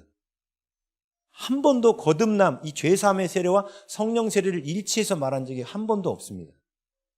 고린도전서 12장 3절에 성령으로 아니하고는 예수를 주라고 신할 수 없다가 성령이 임재했다는 뜻하고 성령의 세례를 받았다는 뜻하고 다른 거예요. 네? 달라요. 자, 이제 그냥 천천히. 자, 혼돈과 공허와 흑암 가운데서 우리가 빛이 비춰서 우리의 죄를 깨달았어요. 그죠? 죄를 깨닫고 우리가 예수님을 구주로 영접하고 나면 우리에게 어떤 일이 나냐면 우리한테 하나님이 겉에 율법을 기록하셔요. 이게 틀을 만드는 단계. 겉에 율법을 기록하는 단계. 겉에 율법을 기록하는 단계가 와요. 이게 무슨 뜻이냐면 예수님을 믿고 나면 이제 하나님 말씀대로 살고자 하는 동기가 생겨요. 여러분 그러셨죠? 네? 전에는 세상 기준대로 살았는데 이 11조라는 것들 내는 이유도 뭐예요? 이게 하나님의 기준이잖아요. 이제 하나님의 기준대로 살고자 하는 동기가 생겨서 이게 뭐냐면 겉에 율법이 기록되는 단계예요. 자, 보세요. 그런데 죄사함의 세례를 받았던 게 뭐냐면 내가 겉에 율법이 기록되지 않았음을 보고 깨달아서 죄사함의 세례를 받은 거예요. 다시 말하면 내가 이 모습이 죄인인 됨을 깨닫고 세례를 받은 거예요. 세례 받고 그 다음부터 이제부터 내 겉모습을 내가 하나님 말씀대로 살아야겠구나 하고 율법대로 사는 삶이 시작되는데 이 단계를 겉에 율법이 기록되는 단계라고 말해요. 이게 바로 혼돈 가운데 틀을 만드는 단계. 그죠? 그 다음에 뭐가 필요해요? 채우는 단계가 필요하죠. 이건 뭐냐면 속에 율법을 기록하는 단계인데 정확하게 말하면 속의 율법을 비추는 단계가 먼저 와요. 비춤. 속의 율법을 비추는 단계가 와요. 일단 이렇게 들어놓으세요. 제가 이따 설명드릴 테니까. 속의 율법을 비춰요. 이게 뭔 얘기냐면 예수님 처음 믿고 나서는 내가 겉으로 거짓말을 했는지 살인을 했는지 이런 죄만 보이다가 나중에 믿음이 성숙되면 뭐가 시작되냐면 내가 속으로 누구를 미워한 것도 죄로 깨닫게 됩니다. 이 신앙이 있기 전에는 누구 미워하는 거 아예 죄라고 생각지도 않고 살아요. 그렇죠? 여러분 속의 율법이 속을 우리가 비추기 시작하면 어떤 일이 나냐면 충성하고 봉사했는데 이걸 누군가가 봐줬으면 내가 영심이 봉사하는 거 안 보는가? 헌금 무명으로 올리면서 1억짜리 헌금 딱 올려놓으면서 아무한테도 얘기하지 마. 그거 내가 낸 거야. 말 제일 소문 잘 퍼뜨리는 분한테 그거 아무한테도 얘기하지 마. 내가 낸 거야. 겸손한 척하면서 자기를 드러내고 싶어하는. 그러면서 속 안에 이런 음흉한 놈이 있는 게 보이기 시작하는 거예요. 이게 뭐냐면 하나님 말씀이 속으로 들어오기 시작한 겁니다. 자, 하나님께서 이스라엘 백성들한테 에스겔서에 계속 나오는 말씀이 뭐냐면 너희가 이 율법을 지키면 살리라. 안식일 얘기하시면서 이 율법을 지키면 삶을 얻을, 막 이렇게 하나님의 말씀을 지키면 산다, 이런 표현을 자꾸 해요. 자, 겉에 율법이 기록되는 거, 이스라엘 백성들이 구약시대에 하나님 말씀을 철저히 순종하여 겉에 율법이 기록된 적이 있나요? 없나요? 이스라엘 백성 차원에서, 이스라엘 백성 전체의 차원에서 겉에 율법이 잘 기록되었나요? 안 되었나요? 안 되었기 때문에 나라가 망하잖아요. 그렇죠? 겉에 율법이 제대로 기록이 안 됐습니다. 여러분 그거 궁금하지 않으세요? 왜 예수님이 다윗 시대에는 안 오셨는가? 왜 예수님이 아브라함 시대에는 안 오셨는가? 이거 안 궁금하세요? 왜 예수님이 하필이면 그때 오셔야 하는가? 안 궁금하세요? 궁금하면 500원. 그런데 예수님이 그때 오실 수밖에 없었어요. 그때. 이 주기성을 이해하면 그게 이해가 돼요. 왜냐? 하나님이 틀을 만드셔야 되죠. 틀이 만들어져야 거기다 갖다 붙지 않습니까? 지금 여기가 컵이라는 틀이 있으니까 여기 물을 담을 수 있는 거예요. 틀이 없는데 이거 갖다 부으면 어떻게 돼요? 이건 속에다 채워야 될 대상이란 말입니다. 하나님이 이건 하나님이 속에다 집어넣을 대상인데 틀이 안 만들어졌는데 후 하면 다 날아가죠. 틀이 만들어져야 되는 거예요. 근데 이스라엘 백성들이 혼돈과 공허 가운데 있었죠. 마귀에게 종살이 하면서 온통 삶이 마귀스러운 삶만 살았지 않습니까? 뭐가 없어요? 틀이 없는 거예요. 우리 소위 말하면 예의 범절이 없는 거야. 쉽게 말하면 막대 먹었어. 네? 틀이 없는 거죠. 자, 막대 먹은 아이들한테 우리가 뭘 가르쳐야 돼요? 이 틀을 가르쳐야 돼요. 예의 범절을 가르쳐야 돼요. 그렇죠? 그게 틀이 만들어지는 거죠. 근데 예의 범절에 우리 그 꼬마애들 보면 어른들 오면 자, 시환아 어른들한테 인사해 그러면 안 해. 그럼 엄마가 어떻게 하게 해요? 푹쓰게 인사해. 다음번에 또 인사하면 시환아 어른들한테 인사드려. 안 해. 그럼 푹쓰게 이렇게 눌러. 응? 처음에는 안 해요 애들이 그런 거. 근데 어떻게 엄마가 푹 누르지 이렇게 강제로 틀 만든다고. 그래서 요즘은 시환아 인사해 그러면 예 이렇게 해요. 요즘에는 이제 조금씩 지들이 내려요 스스로. 이게 틀 만드는 거예요. 그런데 그 꼬마의 마음속에 어른을 존중하는 속이 있을까요? 없을까요? 없어요. 이제 이해되시죠? 우리가 예수님 믿고 나면 틀을 만들기 시작해요. 이제 심는 것도 그 중에 하나의 틀이에요. 심어야 거두는 거 이것도 하나의 틀일 뿐이에요. 예배도 틀이고 다 틀입니다. 안식일 지키는 것도 주일 지키는 것도 틀이고 틀이에요. 이 틀을 만들어요. 자, 근데 틀이 본질은 아니죠. 틀 안에 뭘 채워야 되는 거예요? 하나님을 향한 사랑을 채워야 되는 거예요. 예배라는 틀은 만들어졌는데 이 안에 하나님을 향한 사랑은 없는 그런 예배 드릴 때 많잖아요. 그렇죠? 근데 처음부터 이 속이 꽉 채워지는 게 아니라는 거예요. 처음에는 틀부터 만들어야 돼요. 틀부터. 그죠? 그래서 하나님께서 이스라엘 백성들한테 무엇을 명령하셨냐면 율법을 주시면서 틀을 만들도록 명령하신 거예요. 근데 율법이 준 그 틀을 만드는 이걸 왜 시키셨느냐? 보세요. 애굽에서의 그들의 삶은 430년간 종살이 했습니다. 잘 생각해 보세요. 하나님께서 아브라함에게 율법을 주셨습니까? 안 주셨습니까? 아브라함한테 율법을 주셨어요? 안 주셨어요? 안 주셨어요. 자, 이삭한테는요? 안 주셨어요. 야곱은요? 안 주셨어요. 12아들 안 줬어요. 그런데 왜 애굽에서 나오는 이스라엘 백성들한테 율법을 주셨을까요? 예? 뭔 얘기인지 모르시겠어요? 뭐가 없으니까? 틀이 없으니까. 아브라함은 그럼 틀이 있었나요? 있었어요. 아브라함 보세요. 지나가는 나그네가 찾아왔는데 3명의 나그네가 찾아온 거야. 처음에 사람인 줄 알았죠? 그 대접을 합니다. 근데 대접할 때 어떻게 해요? 고운 가루 3스와 송아지 1마리. 이게 적게는 200명, 많게는 400명이 먹을 수 있는 음식입니다. 3명 찾아왔는데 상을 차릴 때 400명이 먹을 수 있는 음식을 차린 거예요. 자, 대접하는 틀이 있죠?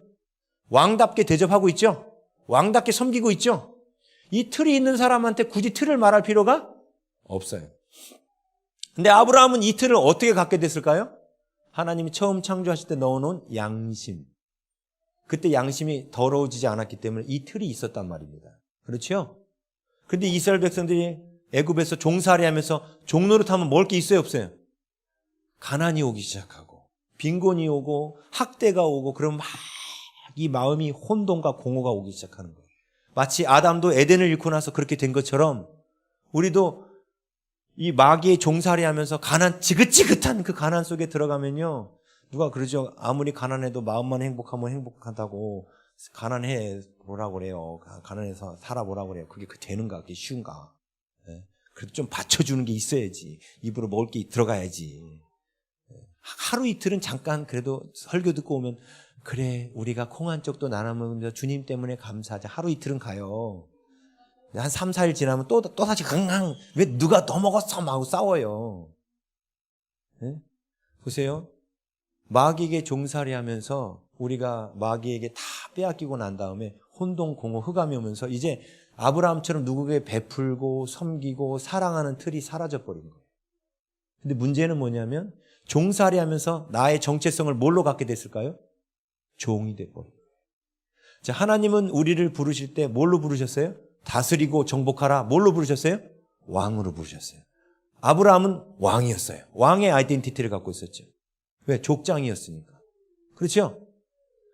왕의 아이덴티티를 아브라함, 이삭, 야곱, 12아들 때까지 유지할 수 있었습니다. 왜? 풍요로운 삶을 살았기 때문에. 그들 재산 많았어요. 아브라함 집 식구들만 1000명이었습니다. 1000명이 넘었습니다. 아브라함 식구가 적지 않았어요. 집에서 길려 싸움에 나갈 만한 자가 318명이니까 그 싸움에 나갈 만한 사람 아내와 자식들까지 다 하면 1000명이 넘었어요. 그 대가족의 족장이에요. 아브라함이. 그러니까 쉽게 말하면 왕이죠. 그리고 재산도 풍족했습니다. 그러니까 손님 지나가는 나그네만 보면 송아지 잡고 고운 가루 세수와 이렇게 대접할 수 있었던 거예요. 그런데 430년간 애굽에서 종살이하면서 혼돈과 공허와 흑암이 찾아온 이스라엘 백성들한테 그것은 말도 안 되는 일이에요. 남의 것을 훔쳐오고 자기 것 챙기기 바쁜 그런 인생이 돼버린 거죠. 그게 우리가 예수 믿기 전에 우리의 인생이었습니다. 근데 하나님이 우리를 예수 그리스도를 통하여 부르시고 난 뒤에 무슨 작업하십니까? 너 원래 왕이었거든. 너 내가 다시 왕의 자리에 회복시켜놨거든. 왕처럼 살아. 왕처럼 먹고 왕처럼 입고 왕처럼 베풀어. 그게 율법이에요. 그게 율법이에요. 그래서 왕처럼 먹으라는 뜻이 뭐예요? 하나님께서 이스라엘 백성들한테 레위기 11장에 음식을 구별하셨죠. 구별한 음식은 100% 하나님께 제사할 수 있는 음식만 이스라엘 백성도 먹게 하셨다. 이게 무슨 뜻이냐면 왕의 식탁으로 초대하신 거예요. 왕의 식탁으로 초대하신 거예요. 그렇죠? 왕의 식탁, 무비보셋이라는 그 사울의 그 아들의 아들이죠. 손자. 요나단의 아들. 무비보셋이 이게 양쪽 다 절고 있고 몸도 장애가 있고 정체성이 엄청 떨어져 있죠. 근데 그를 어떻게 합니까? 하나님께서 다윗이 자기 식탁으로 초대하죠. 그게 뭐예요? 아이덴티티가 올라가는 거예요. 나는 왕과 함께 먹는 사람이에요. 하나님께서 이스라엘 백성들한테 왜 레위기 11장에 음식을 구별하셨어요? 하나님께 제사하는 음식만 먹으라는 뜻은 뭐예요? 너는 왕의 자녀야. 나와 함께 식탁에 참여하는 자들이다. 이거예요. 왜 섞어 짜는 옷을 입지 마라. 뭐 이런 얘기 막 나오지 않습니까? 이게 뭔 얘기냐면 좋은 옷 입어라 해요. 좋은 옷. 왜? 너는 존귀하니까. 하나님이 주신 율법을 그대로 지켜 살면 내가 존귀한 자임이 깨달아집니다. 근데 사람들이 그러죠. 아껴서. 예? 그럼 맨날 싸구려만 먹어. 싸구려만 먹으면서 어떻게 생각해요? 나는 싸구려 인생이야. 막 이렇게 생각해요. 여러분, 그렇다고 빚내서까지 비싼 거 사 먹으라는 소리는 아니에요. 예? 근데 사 먹을 수 있는 돈이 있어도 싸구려 사 먹는 분들은 문제가 있죠. 제가 전에 사역했던 곳에서 어떤 분이 신방을 갔어요. 겨울철에 한 2월 달인가 추울 때 신방을 갔습니다. 대신방 갔는데요. 집이 되게 추운 거예요. 추웠어요. 네? 그래가지고 왜 이렇게 집이 조금 춥네요. 그때 아유 목사님 그래도 목사님 오신다고 3시간 전부터 불 뗐어요. 그러더라고. 저 온다고 3시간 전부터 불 뗐대요. 근데 이분이요 집이 세 채예요. 세 채. 왜요? 아끼는 거죠. 아껴서 세 채 마련한 거예요. 근데 이분은 어떻게 된지 아세요? 실제 있었던 일이에요. 이분요, 여자분인데, 그렇게 아끼던 분인데, 그 뒤에 죽었어요. 암으로 죽었어요. 죽고 나서 그 남편이 셋째 다 가졌죠? 그리고 남편이 새로 아내를 들였어요. 그 셋째 다 눕게 됐게요. 실제 있었던 일입니다. 제가 수영농교회 사역할 때. 제가 맡았던 교구에. 권명종 사님하고 같이 아마 사역해서 같이 갔던 집이에요. 권명종 사님 저 뒤에 계신데 같이 갔던 집이에요. 저는 아직도 기억하고 있어요. 그 집. 3시간 전부터 볼 듯다는 말이 아직도 기억하고 있어요. 제가. 집이 세 채인 분이. 왜요? 그게 거지근성이에요. 누릴 줄 모르는. 그런데 하나님이 우리에게 율법을 주셔서 뭐라고 그래요? 내가 줄 테니까 좀 누려라. 누려. 그게 율법이에요. 그게 율법. 왜요? 자기를 왕처럼 존귀히 대접하면 왕의 아이덴티티가 생기는 거예요. 제가 증거를 대볼까요? 이스라엘 백성들이 구약 내내 율법 못 지켰죠? 그러면 왕의 아이덴티티가 생겼을까요? 안 생겼을까요? 안 생겨요. 안 생겨. 그죠? 그러던 이스라엘 백성들이 결국은 거지근성 갖고 맨날 남의 떡이 커 보이니까 맨날 우상숭배했지 않습니까? 우상숭배하고 남의 거 빼앗고 이게 왕의 아이덴티티가 아니잖아요. 힘을 가진 자는 힘이 없는 자들을 걸 빼앗고 뇌물에 이게 재판을 굽히고 이게 다 거지 생각들이잖아요. 그렇죠? 돈이 어마어마하게 많은 재판관이면 뇌물 받을 일 없겠죠. 그러면서 재판을 굽힐 일도 없겠죠. 하나님 우리에게 뭐라고 말씀하시냐면 내가 너희들을 지명하여 불러냈어. 내가 너희들의 모든 삶을 책임지고 있어. 제발 좀 왕처럼 행동해. 이렇게 말씀하시는데 우리들의 눈에는 왕과 같은 환경이 안 보여. 광야기 때문에. 우리를 불러내신 곳이 혼돈과 공허 가운데 불러내신 곳이 광야거든요. 겉에 율법을 기록하는 그곳이 광야거든요. 그러니까 광야니까 안 보이는 거예요. 그런데 안 보인다고 하나님 안 채우셨어요? 40년 내내 그들에게 만나를 먹이셨고 그들의 옷이 헤어지지 않고 신발이 닳지 않았습니다. 근데 그 하나님이 안 믿어지는 거예요. 안 믿어지는 거예요. 안 믿어지는 거예요. 안 믿어지면 계속 어디다 두실까요? 광야에 두시는 거예요. 나를 먹이시고 입히시고 채우시는 하나님이 믿어져야 광야가 끝나는 건데 그게 안 믿어지는 거예요. 하나님이 먹이시고 입히시고 채우신다는 게 확신으로 와버리면 더 이상 거지 행동 안 합니다. 그러겠죠? 여러분의 그 계좌에 빌 게이츠가 갖고 있는 통장에 있는 모든 돈이 입금이 됐다고 생각해 보세요. 여러분 어떻게 사시겠어요? 당연히 감림산 기도원에 저 건물도 하나 지어드리고 그죠? 빌 게이츠 재산이 입금이 됐다고 해봐요. 그죠? 그리고 여러분들 중에 좀 어렵다고 생각하는 사람들 막 나눠주고 그러지 않겠어요? 그렇게 살라는 거예요. 없는데요? 아니 있는 거 갖고 그렇게 하라는 거예요 지금. 놀라운 건 있는 거 갖고 그렇게 하면 하나님 어떻게 하신다고요? 더 주신다는 거예요. 더 주신다는 거예요. 그런데 하나님 우리가 더 주시는 하나님을 믿지 않고 뭐예요? 손이 오그라들어요. 왜 그렇죠? 이게 오그라드는 이유가 뭐예요?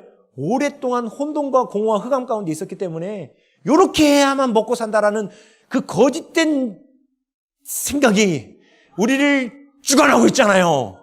그죠? 근데 하나님을 믿어보시라니까. 기도해놓으면 맨날 듣는 얘기가 그거지 않습니까? 믿어보시라니까. 이기잖아요.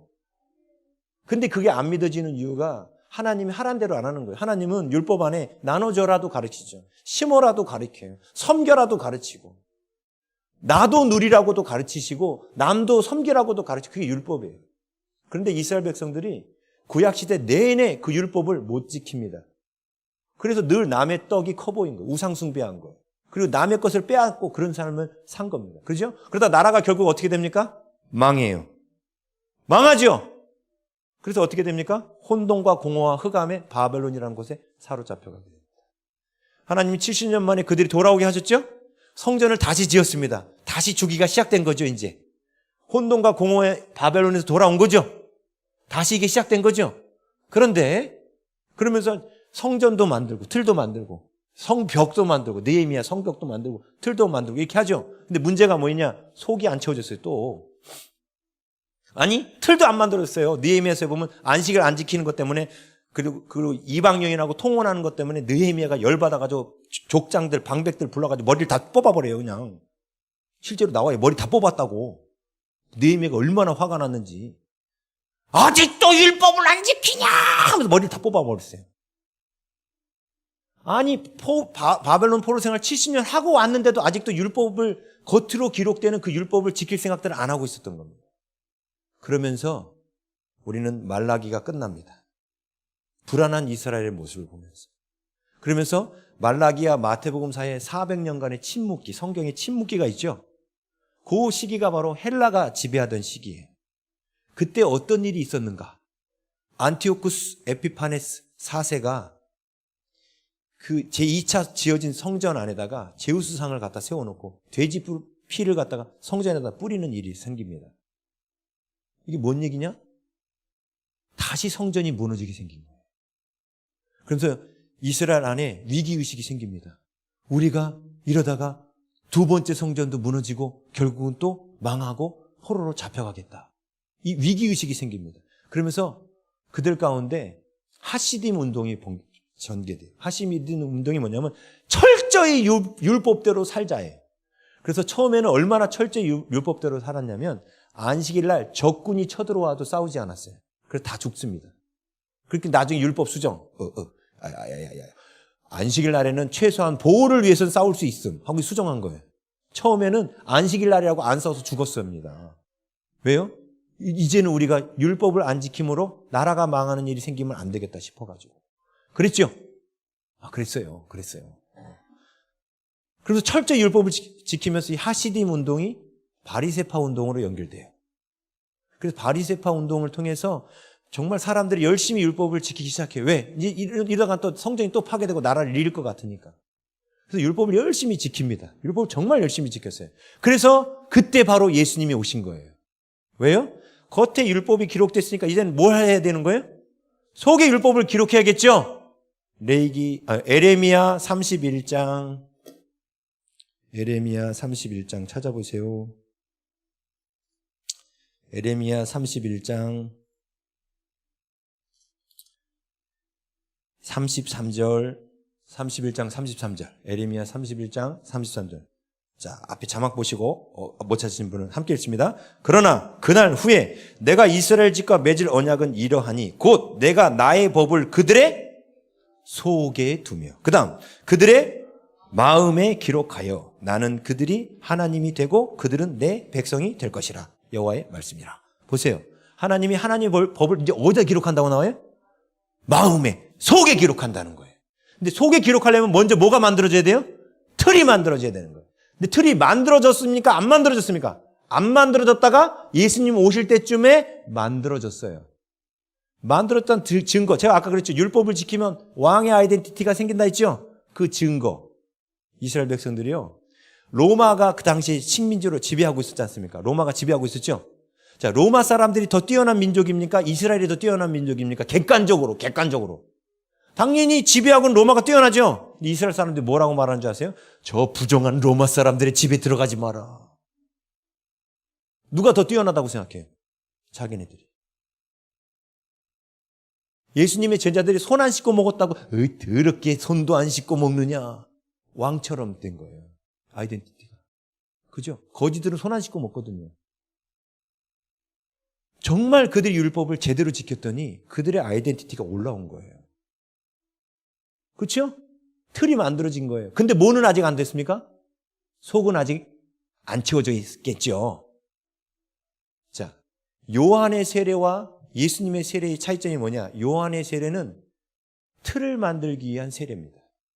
죄사함의 세례예요. 그래서 누가복음에 보면 요한이 회개의 세례를 외칠 때 옷 두 벌 있는 자는 한 벌 나눠주고 군인들은 함부로 무력을 쓰지 말고 다 뭐냐면 겉에 기록되는 내용들이에요.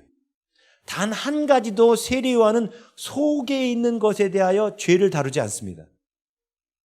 누가복음에 세례 요한이 외친 그 외침이 나와요. 그게 바로 죄사함의 세례예요. 근데 예수님은 어떤 분이에요? 내 뒤에 오시는 분은 불과 성령으로 세례를 주실 분이라고 말해요. 이 불과 성령으로 세례를 받으려면 먼저 속에다가 율법을 비춰줘야 되는 거예요. 속에다가 율법을 비춰줘야 되는 거예요. 속에다 율법을 기록해야 되는 거예요. 근데 지금 에레미야의 예언대로 또 이게 에스겔서 36장에도 똑같은 예언이 돼 있어요. 하나님이 이제 뭘 하신다고요? 속에 기록하신다는 거예요. 자, 이스라엘 백성들이 진짜 철저히 율법을 겉으로 기록되는 율법을, 틀의 율법을 지켰죠. 왕의 아이덴티티도 올라왔죠. 그들이 얼마나 율법을 잘 지켰는지를 보여주는 사건이 가나의 혼인잔치예요. 가나의 혼인잔치. 왜 그게 율법을 잘 지킨 사건이냐? 그때 돌 항아리 6개가 있었죠. 돌 항아리가 왜 있었냐면 출애굽기 19장에 보면 하나님이 이런 말씀하십니다. 내가 이스라엘 민족으로 제사장 나라가 되게 하겠다. 이런 말씀이 있어요. 자, 율법을 잘 지키기 위해서는 당연히 율법을 연구해야겠죠. 그래서 그들이 율법을 연구합니다. 에스라도 율법을 연구했어요. 많은 사람들이 율법을 연구했어요. 율법을 잘 지키기 위해서. 전에는 우리가 율법을 못 지켰지만 율법을 잘 지키자 가지고 연구를 했는데 연구하면서 그 율법을 원래 율법은 10계명 10개죠. 10개예요. 이것이 모세오경에 613가지로 확장된 거예요. 그렇죠?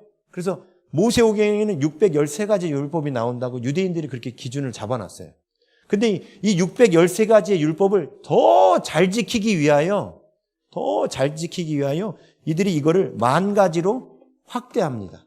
확장해요. 이거를 미드라시라고 그래요. 10,000가지로 확장한. 그래서 여기 쉽게 말하면 안식일을 기억하여 거룩히 지키라를 39가지로 확장했어요. 반죽하지 마라. 물건 이동하지 마라. 2km 이상, 그러니까 2,000규빗 이상 걷지 마라. 뭐 이런 식으로 율법을 막 확장시켰어요. 왜? 안식일날 일하지 말라고 그랬는데 일하지 않는 게 뭔가를 정의를 다 한 거예요. 그래서 반죽하지 마라. 꼬매는 거 하지 마라. 다 적어놨어요. 39가지를. 이게 율법을 뭐 한 거예요? 확장한 거예요. 그만큼 그들이 율법을 철저히 지켰는데 출애굽기 19장에 보면 이스라엘 민족이 제사장 나라가 된다는 얘기가 나온 거야. 그러면 이게 제사장들만 제사장직을 수행하는 것이 아니라 평민들도 제사장 나라가 될 준비를 시켜야겠구나를 해석한 거예요. 그래서 어떻게 했을까요? 평민들에게 제사장이 훈련을 시킨 겁니다. 그렇다고 평민들을 성전에서 섬기게 할 수는 없잖아요. 그래서 어떻게 했냐면 가정을 갖다가 성전으로 삼은 거예요. 그래서 성전에 들어갈 때 밖에서 물두멍에 손 씻죠? 그게 바로 돌 항아리 6이. 그리고 집에 들어가서는 메노라에다 불을 켜요. 지금도 유대인들은 안식일 되면 불 켜고 예배 시작하죠? 그걸 아내들이 불 켜잖아요. 네? 그게 제사장이 하는 일을 흉내낸 거예요. 왜? 제사장 나라가 될 거니까. 그래서 제사장의 훈련을 그들에게 시킨 겁니다. 이해되시죠? 근데 그 가나라는 곳이 예루살렘에서 엄청나게 멀리 떨어진 갈릴리 지방인데 갈릴리 지방은 이방인 구역이에요. 쉽게 말하면 깡촌 시골입니다. 깡촌 시골에도 돌 항아리 6개가 있었다는 뜻은 깡촌 시골 사람들도 율법대로 철저히 살았다는 뜻이에요. 그게. 그만큼 율법대로 철저히 살았으므로 그들은 지금 뭐가 만들어졌어요? 틀이 만들어져 있고 틀이 만들어진 증거로 그들의 아이덴티티가 로마보다 자신들이 더 뛰어나다고 생각하고 있었잖아요. 이게 지금도 그들은 그래요. 지난번에 어떤 교회에서 유대인 랍비를 초청을 했거든요. 유대인 랍비 그렇게 그 유대인 나라 유명한 사람도 아니에요. 근데 그 랍비가 초청돼서 오는데 그 교회 담임 목사도 이스라엘 갈 때 이코노믹 타거든요. 근데 유대인 랍비가 자기를 갖다가 비즈니스에서 끊어달라고 했어요. 자기는 마땅히 그런 대우를 받아야 되니까. 본인이 혼자 다닐 때는 이코노믹 타면서 누가 끊어줄 때는 비즈니스 끊어달라고 해요. 그게 유대인들이에요. 왜 그래요? 율법을 잘 지키면 우리의 낮은 자존감이 올라갑니다. 여러분, 기독교 상담 그래가지고 상처 치유 많이 얘기하죠? 하나님께서 이스라엘 사람 그 많은 상처 있는 사람들 어떻게 치유를 하셨을까요? 상담하셨나요? 아니요. 율법을 가르치셨어요. 율법대로 살면 낮은 자존감이 올라옵니다. 근데 사람들이 율법을 무시해요. 말씀대로 살지 않아요. 그래서 낮은 자존감 그대로 있는 거예요. 낮은 자존감으로 있으면 어떻게 돼요? 자꾸 우상 숭배하게 돼요. 자꾸 남의 떡이 더 커 보이고 자꾸 내 생각과 내 방법대로 사는 거예요. 누군가한테 나눠주는 거 꿈도 못 꿉니다. 그런데 하나님 말씀이니까 믿고 해보시라는 거예요. 말씀대로. 놀라운 건 그렇게 하면 왕의 아이덴티티가 회복되고 실제로도 환경으로도 생각이 왕으로 바뀌면 환경도 왕으로 바뀝니다. 생각이 거지인 사람은 환경도 거지로 바뀌는 거예요.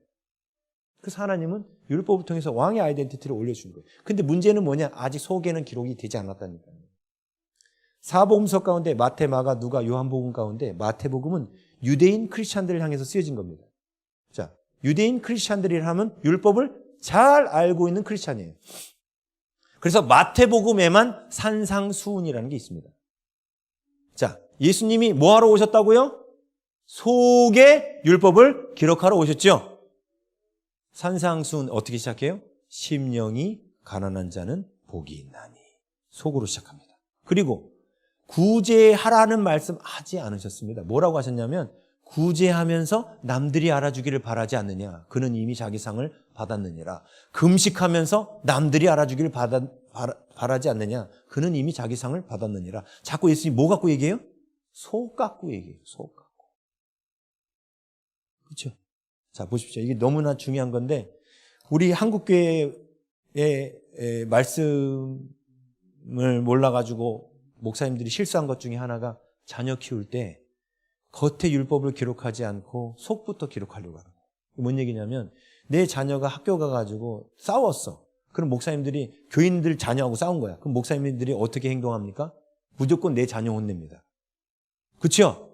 그래서 목사님 자녀가 상처가 많아요. 선교사님 자녀도 마찬가지고 상처가 많아요. 어릴 때부터 이렇게 하는데. 자, 속에다가 율법 기록하기 전에 겉에 율법 기록하는 게 뭐냐면 너도 존귀한 자야. 이거 가르쳐 주는 거죠. 그러면 아이가 싸웠어요. 근데 분명히 제가 잘못한 게 맞아. 그러면 뭐라고 말해야 돼요? 너 가서 한 대 해버려.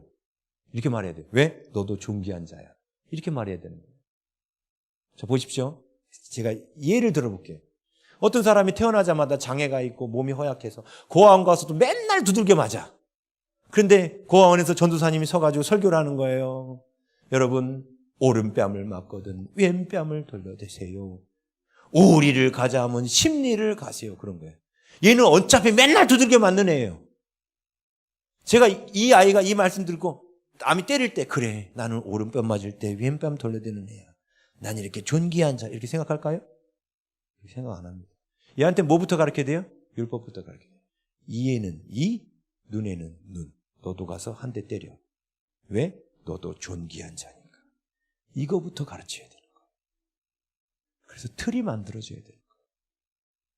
그 틀이 만들어져서 내가 이제 남을 때릴 수 있는 힘이 생겼을 때 그때는 맞으라는 거예요. 이게 산상수훈입니다. 지금. 산상수훈에서 예수님이 하신 말씀이에요. 오리를 가자는데 십리까지 가라? 오리를 가자 해도 이에는 이, 눈에는 눈이라는 율법의 틀을 갖고 있던 이스라엘 백성은 그렇게 행동하지 않았어요. 내가 손해나는 일을 왜 해? 내가 존귀한데? 이렇게 행동했단 말이에요. 근데 주님은 이제 속에다 기록하기 시작한 거예요. 주님의 사랑을 기록하기 시작한 거예요. 그 틀 안에. 속에다가 하나님 말씀을 비추시기 시작한 거예요. 그런데 이 속에다 기록하는 게 바리새인들하고 충돌이 일어난 겁니다. 바리새인들은 겉에 기록되는 율법만 갖고 고집하는데 예수님은 그들의 그 속에다가 후벼 파놓거든. 니들 구제하면서 남한테 티내고 있지? 찔리잖아. 근데 그들이 어떻게 해요? 아니야. 그러면서 깨끗한 척, 거룩한 척 하면서 예수님 밉잖아. 자기 속에 있는 걸 다 말해주니까. 그쵸? 근데 이때 이걸 받아들이면 어떻게 돼요? 그래요, 주님. 제 안에 남한테 뭔가를 한다고 하면서 교회 봉사하고 교회 충성한다고 하면서 다 나를 바라봐 주기를 바라고 내가 열심히 봉사한 거 안 해주면 목사님한테 가서 따지고 제가 그랬어요 하고 이러면 율법이 어디로 들어오는 거예요? 속으로 들어오는 거죠? 그러면 속에 있는 죄를 인정하게 되죠? 속에 있는 죄를 인정하는 사람에게 불세례, 성령 세례가 오는 거예요. 이 성령 세례가 오고 난 다음에 안식으로 들어가는 거예요. 이게 오늘 뭐 다 할 수는 없고요. 우리 신앙 성장 과정만 얘기한 겁니다. 자, 이제 댁으로 돌아가셔서 뭐 댁으로 돌아가시지 않아도 기도원 계신 동안에도 오늘 히브리서 4장 1절부터 11절 읽어보세요. 이게 무슨 뜻인지 아실 거예요.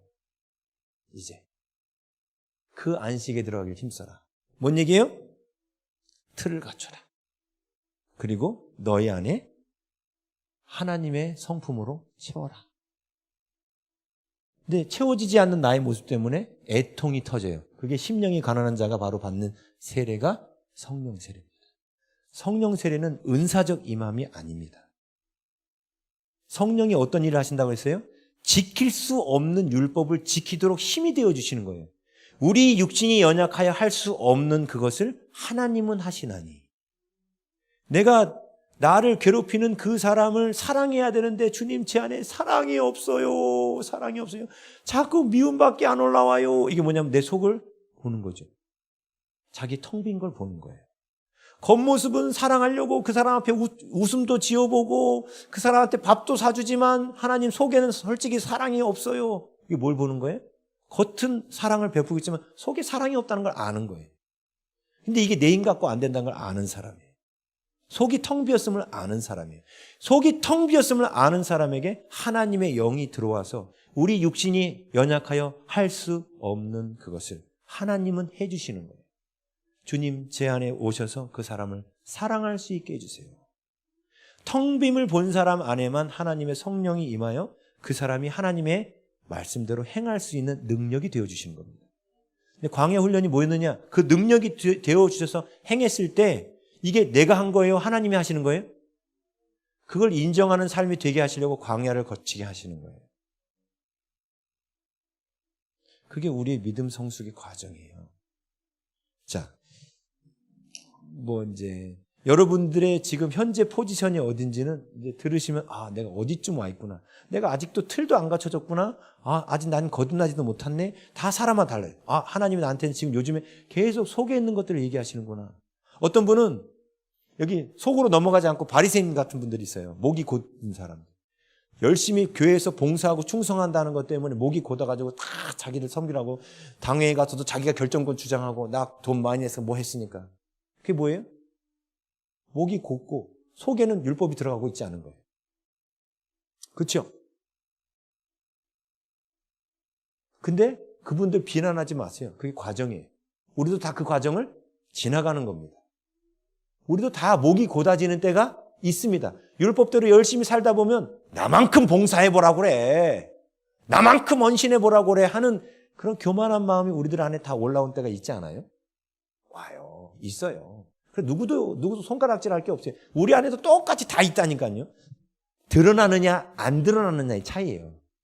성격이 소심해가지고 안 드러내고 속으로만 교만한 사람이 있고 성격이 아주 그냥 무자비해가지고 다 드러내면서 자신의 교만함을 드러내는 사람이 있을 뿐 우린 다 똑같아요. 네, 다 똑같아요. 그래서 누구도 비방할 거 없습니다. 나만 보면 돼요. 나만 보면 돼요. 나만 보면 돼요. 그래서 내가 내 안에 이 속 안에 하나님의 법이 들어와야 되는구나. 섭선마귀 교회에서 엄청 셉니다. 열심히 봉사하고 충성했는데 알아주지 않았을 때 오는 섭선마귀가 의외로 많은 사람들을 크리스찬들을 넘어뜨립니다. 하나님이 그 섭선마귀를 빼내려고 그 사람에게 하나님께서 고난을 보내시는 거예요. 근데 그 고난은요 섭선마귀가 빠져나가기 전까지는 안 끊어져요. 기도한다고 응답되지 않습니다. 왜? 속을 들여다봐서 그 섭선마귀를 빼내라고 하나님이 고난을 보내신 겁니다. 하나님이 이때는 하나님이 하나님 되심을 보여줘야 되고 하나님을 믿어야 되니까 그냥 울기만 해도 하나님 와서 응답하시는 때예요. 근데 이때가 되면 이제 겉에서 속의 율법을 기록하는 단계가 되면 여러분이 뭐가 부족하고 뭐 병 걸렸고 이거 아무리 구해도 응답 안 하셔요. 왜요? 속에 있는 거 들여다보라고. 속을 들여다보라는 뜻이에요. 근데 속을 들여다보지 않고 사람들이 자꾸 제가 하나님 앞에 이렇게 살았잖아요. 근데 저한테 왜 그러시는 거예요? 이거예요. 저 이렇게 살았는데 왜 그러시는 거야? 이게 뭐예요 이게? 그럼 이렇게 살았잖아요가 누가 산 거예요? 하나님이 해주신 거예요? 내가 한 거예요? 그렇죠. 봐요. 내가 했대잖아. 내가 했다는 게 지금 말하고 있죠. 하나님이 은혜로 됐다고 말 안 하고 자기가 했다고 하잖아요. 그러니까 광야에 있는 거예요. 지금 그 사람이. 하나님이 은혜로 되는 건데 자기가 했다고 말하고 있지 않습니까? 그래서 광야에 있는 거예요. 그래서 하나님 말씀하신 거예요. 너 그 광야 끝내려면 네가 한 게 아니란 걸 속히 깨달아야 돼. 그래서 그 고난 보내신 거예요. 그래서 기도 온다고 다 응답받는 게 아니고 이게 응답이에요. 지금. 그걸 깨달으신 게 응답이에요. 아멘? 그래서 우리가 안식에 들어가기 힘써야 돼요. 네, 기도하겠습니다. 아버지 하나님 감사합니다. 오늘 주신 말씀처럼 주님 저희들이 하나님께서 계획하신 하나님의 영광에 이르는 그 길을 믿음으로 순종하여 가기를 원합니다. 하나님 어디에 서 있든지 저희들을 부르시는 그 자리 가운데 믿음으로 순종하여 가게 하시고 하나님이 저희들에게 보여주신 안식에 들어가기를 힘쓰는 하나님의 백성 되게 하여 주시옵소서. 감사드리며 예수님의 이름으로 기도하옵나이다. 아멘.